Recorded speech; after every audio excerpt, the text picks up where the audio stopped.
You don't know it. No one talks about it.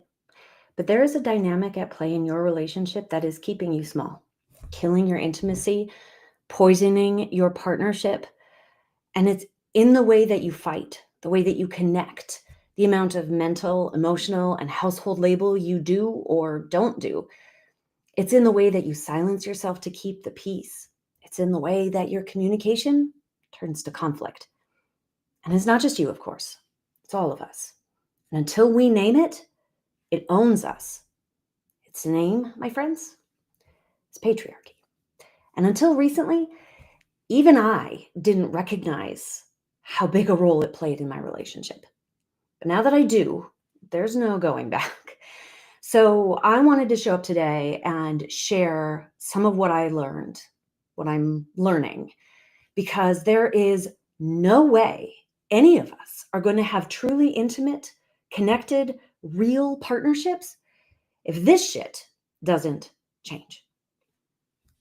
Welcome, my friend, to another Catalyst conversation for a relationship revolution, where we challenge the unquestioned assumptions about love, flip the script on what you've been taught, and reveal the truths that no one's told you. This month's series is called Shit That Has Got to Change, because the systems, the dynamics, and honestly, the relationships that we've grown up in that have thus far taught us about who we are and who we should be and what we can expect from others, they're not helping us thrive. I mean, hell, a lot of the time, they don't even work or are actively causing us and our relationships harm. So I say it is time to start directly naming them, the habits, the beliefs, the cultural lies that are poisoning our relationships, and start replacing them with the kind of conscious, powerful love that changes everything. And that's what we're about here. So today, I want to talk to you about patriarchy and the ways that it is quietly infecting our most intimate and important spaces. Those experiences you have, especially as women or a person who exists on the more energetic, feminine side of the spectrum, right? Regardless of what body you inhabit, those experiences of feeling exhausted, unseen, over functioning, underappreciated, those are not just relationship problems, my love. Those are systemic problems. Those are the result of patriarchy playing out in your relationship. Terry Real calls it the dance of contempt, and I'll talk to you more about it in a moment. But this is where the masculine side has been taught to disconnect from vulnerability, emotion, and intimacy, and the feminine side has been conditioned to keep the peace, hold the emotional labor, and never upset the balance. But here's the thing, there is no balance in that, right? There's only burnout and resentment and distance and disconnection. There's this invisible agreement, though, called the core collusion, which I'll also talk about, that keeps this system, this dynamic running, even when you desperately want it to change. Because trying to change it creates havoc. It's crazy, but it's real. And you're going to see this as I talk more about it. You are going to see yourself in your relationship in what I share. Listen, today's conversation, maybe more than any other I've had, might be a little unsettling for you. Learning this has certainly been for me. So it might challenge you deeply to hear what I want to share today. And I think that's good. So just notice and observe any resistance or defensiveness that may come up. Do so with curiosity, okay? There's clues here for you about what you need to pay attention to, where you need to grow, what we need to dismantle and revolutionize, all right? But as always, and as it's meant to, today's conversation might just set you free. For those of you who are new to me, let me take a moment to introduce myself. My name is Dr. Jenny Wallig. I am an award-winning relationship mentor, speaker, author, educator, and co-founder of Powerful Love Relationships. I like to call myself the relationship rebel with a PhD because I am a disruptor at heart. I believe that our world needs to do better where relationships are concerned. Nothing, truly nothing, affects the quality of our lives more than our abilities to lead relationships powerfully and skillfully. Relationship skills are our success skills, but no one bothers to teach us them. So I'm on a mission to revolutionize our relationships and change the way that we learn, live, and lead them. The primary work that I do in Powerful Love is simple but radical.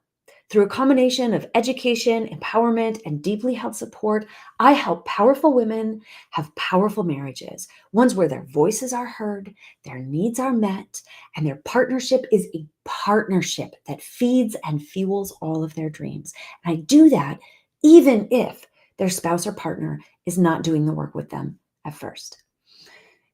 The radical truth is, my friends, it only takes one to begin the change in a relationship.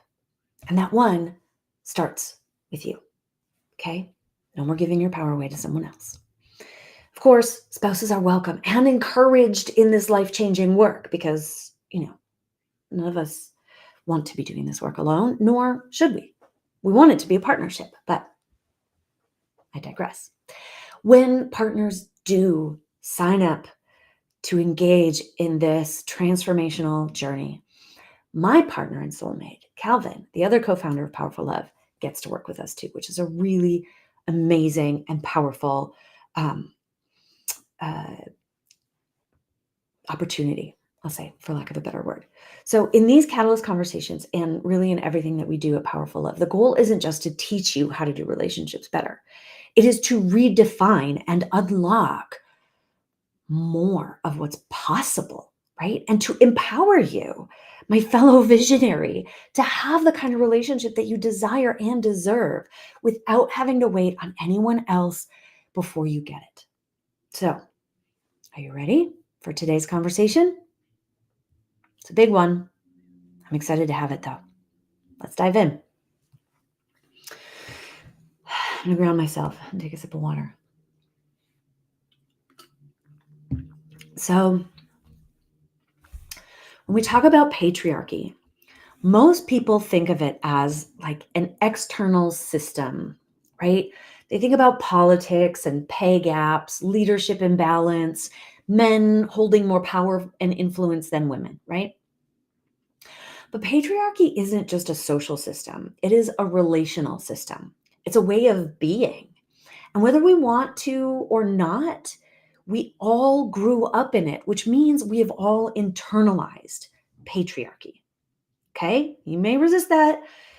It may not feel like it resonates with you. And love, it is true. Okay? We are all participating unknowingly in keeping patriarchy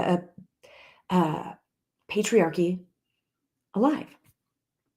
So I have been learning about this recently in a course that I'm taking from a well-respected, world-renowned relationship expert, Terrence Real.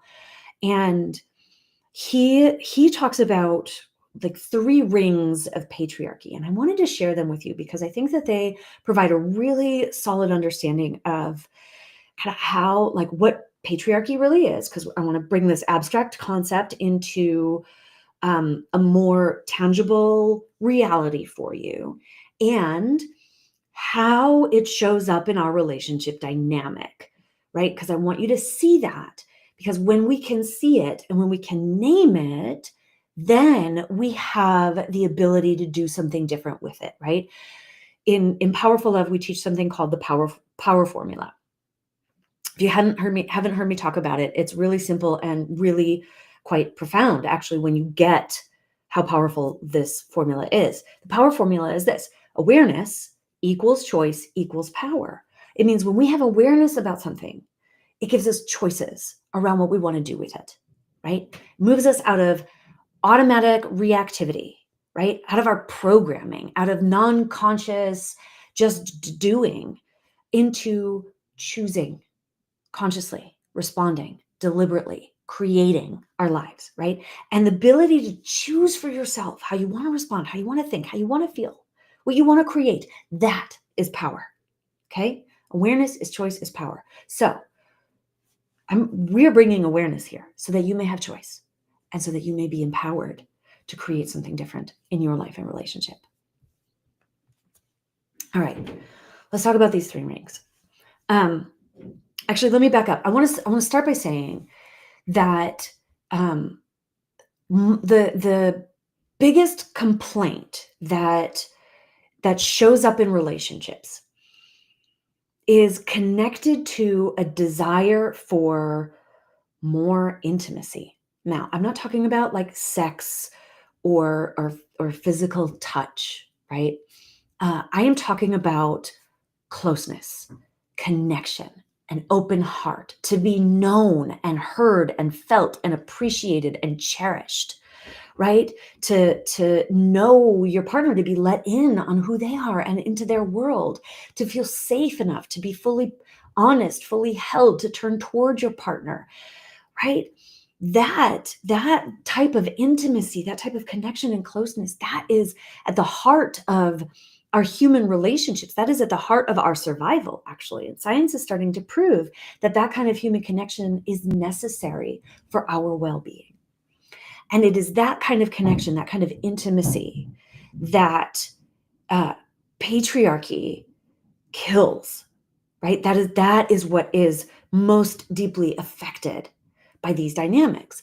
And it's interesting because actually what we hear and what often couples speak about as the problem in their relationship is communication issues. But when you look at communication issues, really your communication breakdowns are happening because one person is not feeling seen, heard, felt, cared about, right? They're not getting through.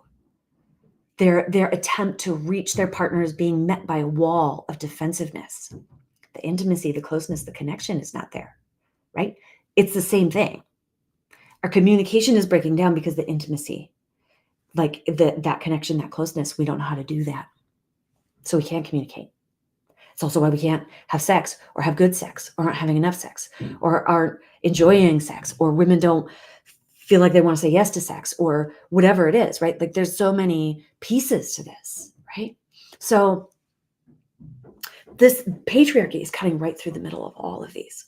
And these, understanding these three rings is going to help you understand how and why it's doing that. So the first ring, Terry Real calls the halving process. Halving as in cutting in half, two pieces. So patriarchy splits the human experience into two pieces: masculine, feminine, thinking, feeling, independence, interdependence, strength, softness, right? It's a binary. And each of us learns to identify with one half of that binary and disown the other. And again, I'm going to talk about men and women. I'm going to use that language here, but it doesn't really matter which physical body you inhabit. It's an identification thing. We are all swimming in these messages. I know very well. So I identify as genderqueer. And while I inhabit a female body and generally present and identify more feminine, on the feminine side of the spectrum or the binary, I can very easily identify with and shift into what my programming tells me it means to be masculine. I can tap into that energy. I know what that would look like to act. I know what that would mean to be a more masculine lover or partner, to communicate from a masculine energy, to lead with masculinity. Like I know what that is. Doesn't matter. You may know that my partner and soulmate Calvin is a trans man. So he's socialized most of his life, 36 years, I think, before he transitioned. In the body of that the world read as female, right?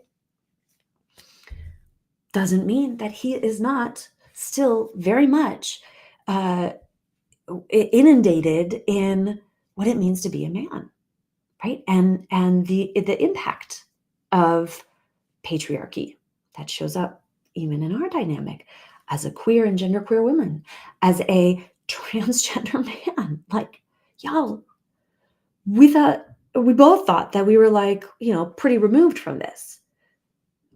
But as I was learning about this and examining how shit was showing up between us, I'm like, oh no, nope, nah, it is absolutely here.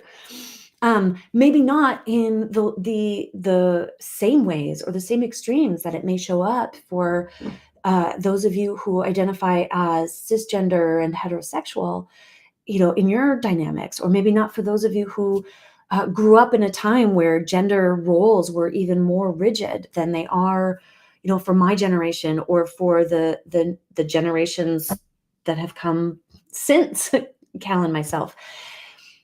Nevertheless, we're all in it, and it's affecting all of us. So, we're all kind of coming back. I've gone off script, or off of my notes. Not actually scripted. I've got notes though, because otherwise I do that, and then I would take even longer than I already take. So each of us is learning how to identify with one half or the other, depending on who we see ourselves as. And so typically, men are trained to cut themselves off from vulnerability and care. Women are trained to cut themselves off from power and directness. And this results in relationship as two halves trying to create a whole love, right? Gotta find my better half, gotta find my other half. We complete each other. That shit does not work. You cannot be two people that make one person. Splitting yourselves into a binary that finally becomes one human doesn't work, because you're two people and now you're in a power struggle. I could rant about that for a while, but please, we each need to come into our wholeness of humanity, which is masculine and feminine, right? Whole people that can come together to be more than either one of us was without the other. That's what's possible. That's the revolution we're after. Okay, just future casting a little bit here. Okay. So what also happens is that one partner, usually the feminine identified partner, gets starved for closeness that they don't know how to ask for or feel like they can't ask for. The other gets armored against closeness that they were taught to fear or dismiss or not need, right? And so you have halves of person. You can't have whole intimacy. Wholeness, my friends, is a prerequisite for closeness. There's healing that we all have to do here. You see that? So that's just the first ring, that we've been kind of split in half, disconnected from the fullness of our humanity, both as women and men, right? Or however you identify in gender. There's healing to do. The second ring, the next level in, right? We're moving into deeper levels of this. Terry Real calls the dance of contempt. And this is the way that our culture essentially ranks these halves, right? So masculine coded qualities are exalted and feminine coded qualities are devalued. So things like performance and control and autonomy and winning, right? Power, strength, those, yay, right? Taking up space and being independent and doing it yourself. Celebrated. Feminine qualities, tenderness, vulnerability, care, relationality, emotionality, softness, devalued, right? But our relationships, y'all, they're like built from feminine coded qualities, aren't they? So relationships get devalued too. Like, we talk them up in theory, right? We talk about like, oh, we know relationships are important and, strengthen marriages and blah, blah, blah. But do we practice them as valuable?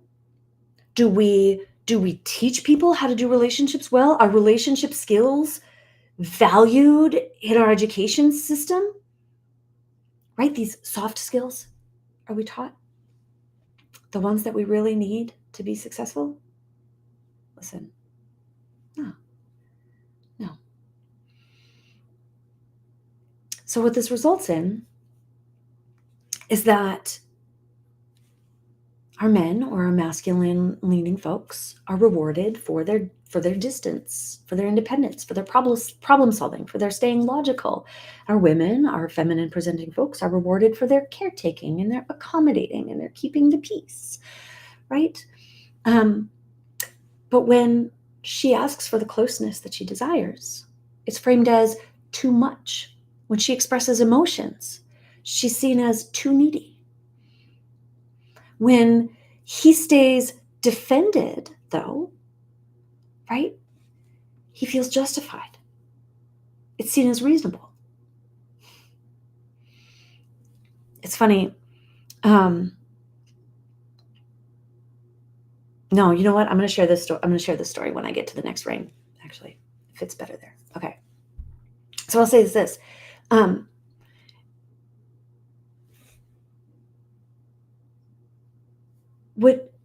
What I think is so interesting is that when it comes to communication, which is so often like a core issue in our relationships, right? Like what we see playing out in dynamics and patriarchy is the influence of patriarchy, right? The splitting uh, of of this having of the binary, and then the contempt that is given to emotions and vulnerability and needs for connection and intimacy and to be held and to be seen and to be accommodated and validated, right? Like all those feminine qualities that are weak and bad, right? Those are what are being asked for, needed in communication dynamics.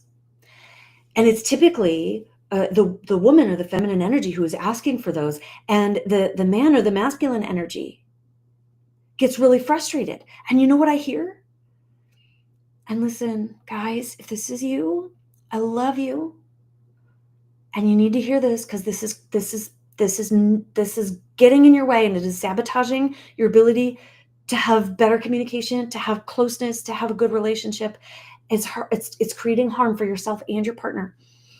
But in his head, when she needs this from him, when she's presenting her feelings, her issues, her problems, he's thinking like, why is this even an issue? Oh my God. She's throwing a temper tantrum. Like she's making a mountain out of a molehill. Why is this such a big deal? Do we really even need to talk about this? Oh my God, can she just get over this? Oh my gosh, so needy. Like, could she just leave me alone and stop ragging on me about this? There is her desire for connection, for closeness, for intimacy activates contempt, judgment within him. Feels like he's being attacked simply because she is asking him to care about an experience she's having. Now, granted, we women have not had practice in how to ask for our needs, how to speak truth to power in an effective way. Because if we do so softly, if we do so in the way we've been trained, it doesn't work. So we try to do so in the way that holds power, which tends to be loud, forceful, critical, demanding. That doesn't work. Right? But those are more masculine qualities. Now, if a man gives feedback like that to a woman or to another man, it's fine. No one blinks an eye. I don't know about you, but it hurts to hear this. And we need to look at this. We need to talk about this. We need to face it. All right. So this dance of contempt, right? It's telling us that these masculine traits are strength, are good, right? And the feminine traits, empathy, softness, connection, vulnerability, those are weakness, those are bad. Because of that, our relationships themselves, right? Space is built on those feminine coded qualities, are being devalued, seen as less important, less productive, less powerful, less worth our time. Less worth our time.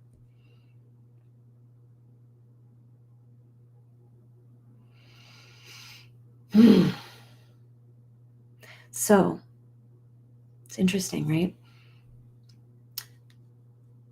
One of the ways this might show up is you might find that you are a high achieving, visionary woman who can kill it in business out there and still feel small, unseen, or unfulfilled in love at home.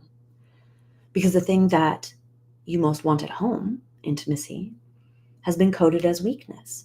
And your partner may not know how to give that to you. You may not know how to do that for yourself. Because even that desire, right, has been programmed for all of us as bad, as too much. Baby, let's fix this shit, right? We have been trained to succeed in a system that just rewards us for being efficient, productive, and independent. That's not rewarding us for being relational, present, and open. But those are the qualities we need.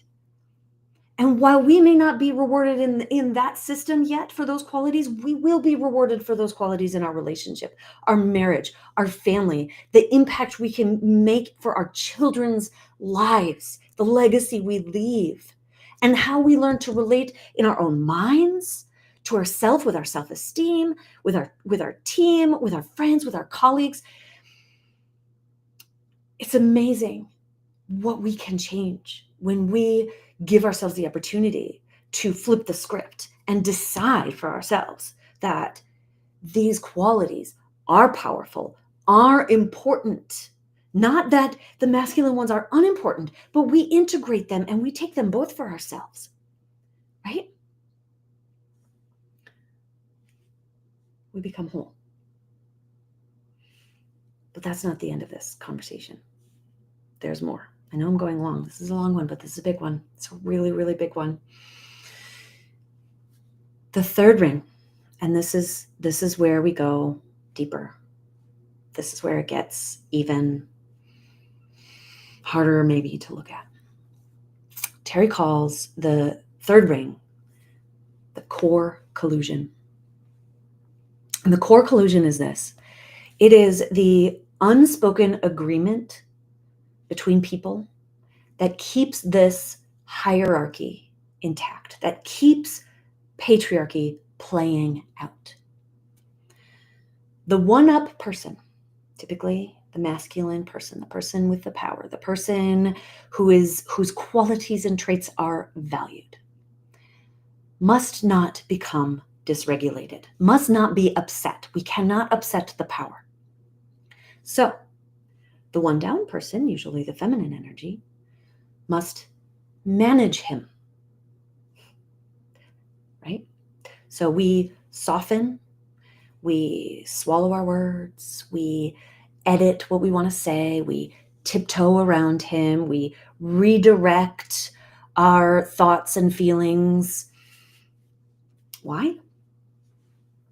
Because if we were to speak our blunt truth, if we were to speak our truth to power without any of that softness and cushioning, one of three things will likely happen. And we all know it. Because this is part of how patriarchy plays out. The person in power, typically the person in the masculine energy, whether, and again, doesn't matter which body you inhabit, in some partnerships, it may be the woman who is embodied in the masculine energy and the man who is embodied in the feminine energy. In fact, I believe I am working with a couple right now in that dynamic, but masculine energy, feminine energy, right? What happens should the one down person speak truth to power and really find their voice and stand up for themselves? One of three things is going to happen. The person in power is going to blow up or get defensive. He's going to shut down, walk away, ice out, or abandon her in some way, right? Or he is going to collapse in shame because he can't tolerate the truth of what she's reflected, that vision of himself, because it's not who he wants to be, right? Because I know you're good men. You have good men. They're good men out there. They didn't choose this. They didn't want this, right? Please don't give me, like, let's be really clear. This is not a man-hating conversation. This is a conversation about the fucking system and how it is hurting both our men and our women. Because it fucking sucks that our men have to be disconnected from intimacy and emotion, that our men have to be confused about why their women are so unhappy, that our men don't know how to do this, don't know how to connect to this, that any of us are cut off from this other half of ourselves, that any of us have to feel like embodying at the other end of this spectrum is a bad thing. It hurts all of us, friends, right? So it is a thing where speaking truth to power may result in his collapse into shame. But when that happens, usually she's the one who has to like nurture him and pick up the pieces because he doesn't know how. And we as women, we're trained, we're the caretakers. That's our job, right? So this core collusion, it shows up as that inner voice that says, don't rock the boat. He can't handle that. I'll just let it go, right? It's our nervous system that braces for rejection or explosion, that resists saying anything because it's not going to be worth it. It's not going to go anywhere anyways. It's just going to make things worse. Or the guilt that follows our boundaries when we try to set them. Or the belief that love requires self-abandonment, that we don't have the right to, that we're supposed to be a good wife. I'm supposed to. I had some of that story in my head when I was a kid. Be a good wife. I had to. Still undoing some of that shit. So, again, this third ring, this core collusion, it doesn't just live in men. It lives in all of us. And so this is the story I wanted to share before. Terry said this thing that I thought was so funny in a not funny way, but also so true. He says, the therapy field is up to its ears in the core collusion, where therapists, men and women, working with couples, time and time again, will cater to a man's, let's take a cisgender heterosexual couple, right? A man's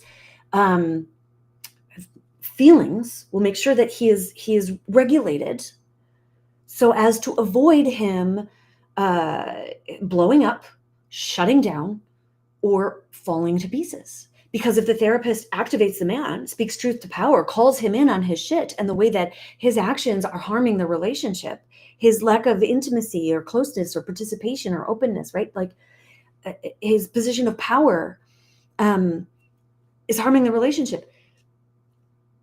And he has one of those three responses. He might quit therapy, right? He might spin the session out of control, and the therapist doesn't know how to deal with that because we don't know how to deal with men's anger or men's shutdown or men's collapse. So therapists avoid it too. Most of them. I don't.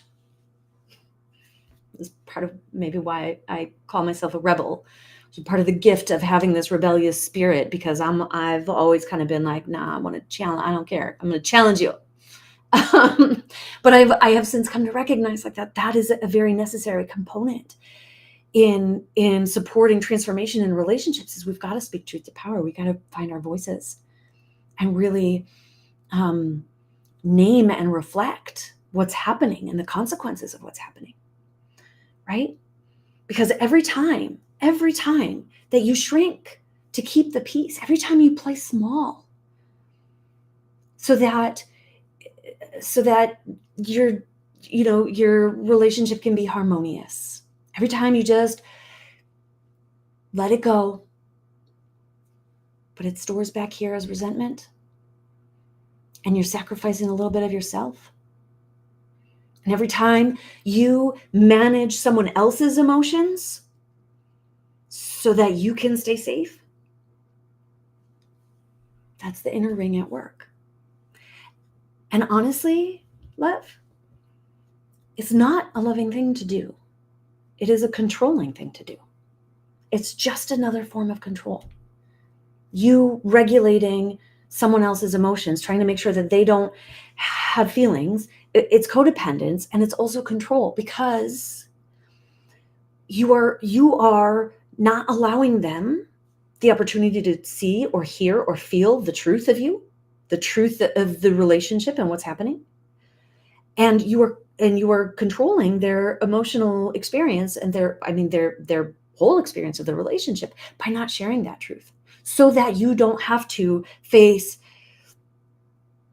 the rocking of the ship, because that's uncomfortable and hard, and shit hits the fan, and it takes a lot of energy, and it might make things worse. And we don't know how to deal with it when that happens. So I get it, right? Like, no judgment, no shame, blame, guilt here, y'all. This is just part of the problem that we're steeped in. That, again, if we don't have awareness of, we don't have choices around. So we don't have power in. So let's bring awareness so we can have choices, and then power. Let's learn about this, get support, and start making changes. Because I don't want to see any more women, any more people abandon themselves to protect the system, and then not have the fulfillment, the support, the love, the joy in their relationship that they deserve. I don't want to see any more men moving through life without the muscles of vulnerability and repair and connection and intimacy. I don't want that for my sons. I don't want that for my daughters in their relationships with their husband, right? Or wives or partners, right? Let's include all of the gender experiences and identities. But I mean, the truth is that intimacy cannot form unless there are two whole people in two real truths at the same time. But that's what patriarchy kills. Because patriarchy tells men that vulnerability is weakness, and tells women that truth is danger, and tells both of us that power is control. But love isn't control. Love is connection. And if we're trading connection for control, we're losing.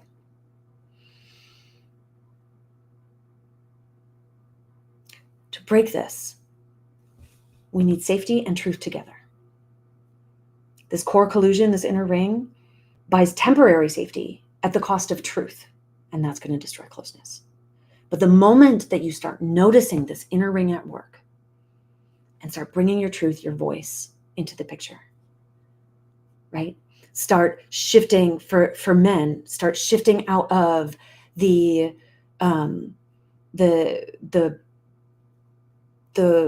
collapse, right? That happens through defensiveness, through shutdown, through shame. You can start to dismantle this. So I'm going to sum it all up. The three rings, patriarchy, right? Starts with this halving process, cutting our humanity in half, right? Into a binary of feminine and masculine, which now that we are only half people, we cannot have real intimacy. And then we move into a dance of contempt, which teaches us that the feminine half is inferior and bad. And because relationships are anchored in, built from feminine qualities, they and what we need in our relationships are feminine and bad. And so women may have developed more of an awareness of how to do them and do them well, men less so. But then when women are asking to pull their men in, there's contempt at the ask. They don't know how to do it. They don't want to. They don't think they should. What's the fucking problem? Why are you so needy? And we women cower. Because his anger, his shutdown, his collapse terrifies us. This is our love. This is our family. This is our marriage. This is our world. And when there's disconnect, when there's distance, when there's injury, a tear in our connection. It's really painful. And we, on the feminine side, are trained to ensure that we're not doing that. Don't be too much. Don't upset other people, right? Help other people feel calm, help soothe them, take care of others, put yourself to the side and prioritize other people's feelings, right? That we are trained. We are trained to do that well, and we do that well. And doing that is the core collusion. So we keep this dynamic of patriarchy going and going and going, despite the fact that it harms us, despite the fact that we protest and complain and fight about it and wanting it to change.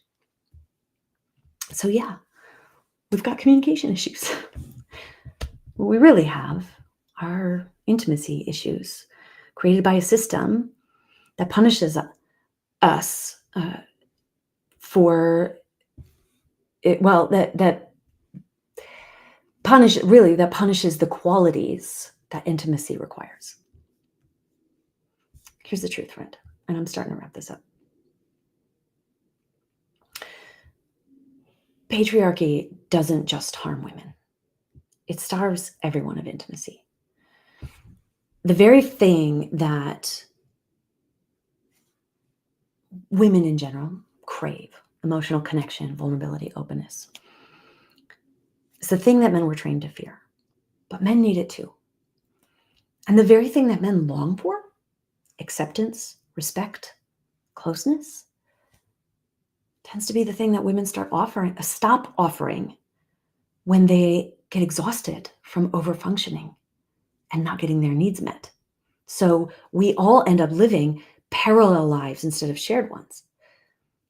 But the way out starts with this awareness, with refusing to play the same roles, to do these same patterns, the same emotional management, with leading love differently, not as control, not as caretaking, but as conscious relational leadership, right? Where you honor your truth and speak it with love and hold space for real connection. Where you do the work of examining yourself and looking at who you be and letting go of some of the shit that's keeping you in distance or disconnect or fear and smallness.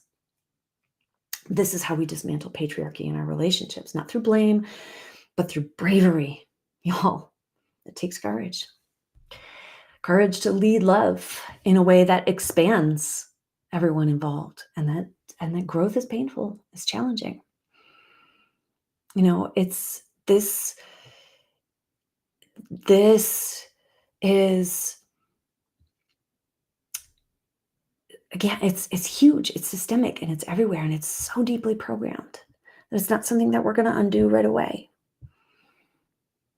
But again, the moment that we name it, the moment that we just decide that we don't want to participate in it in the same way anymore, we start to break the system.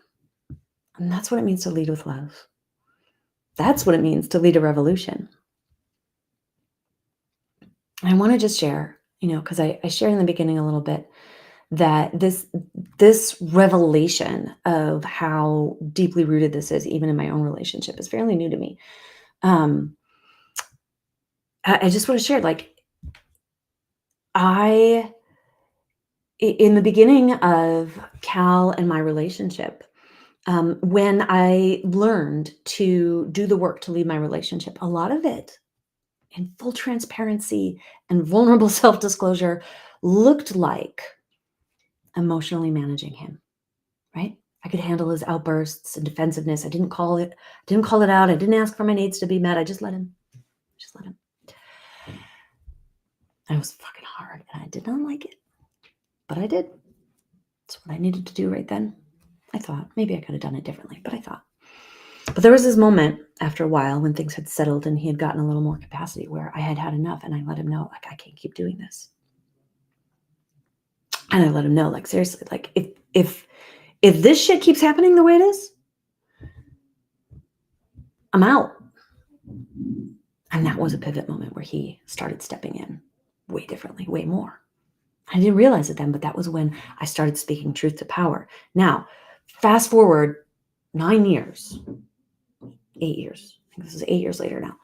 And we go through this class, and I'm realizing there's still pieces of this happening, and it's creating some waves.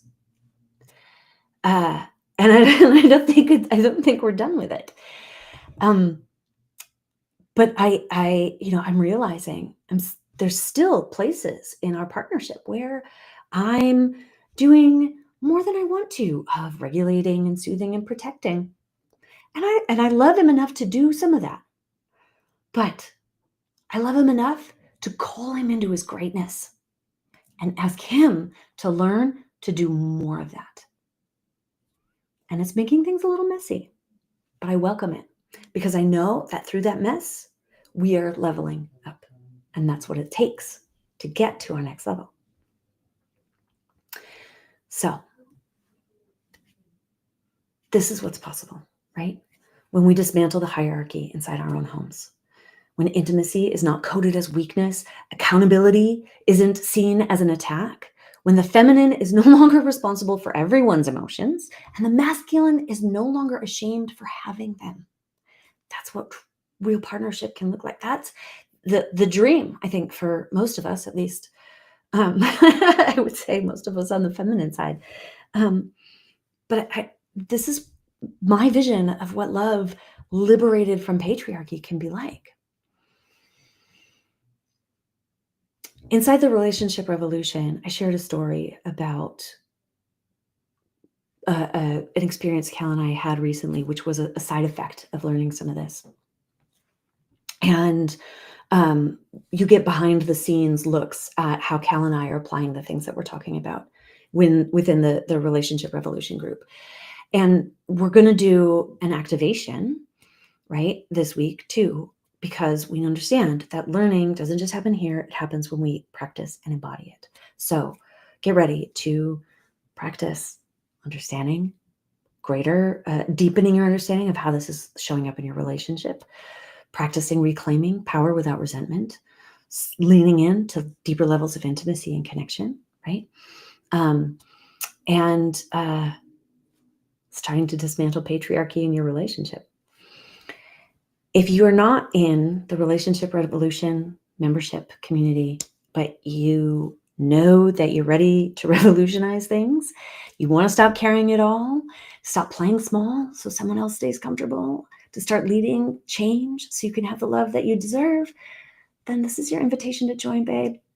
It's only $147 a month. You can cancel anytime, and you will gain the skills, the support, the community, the practice to build a relationship that can actually work for both of you.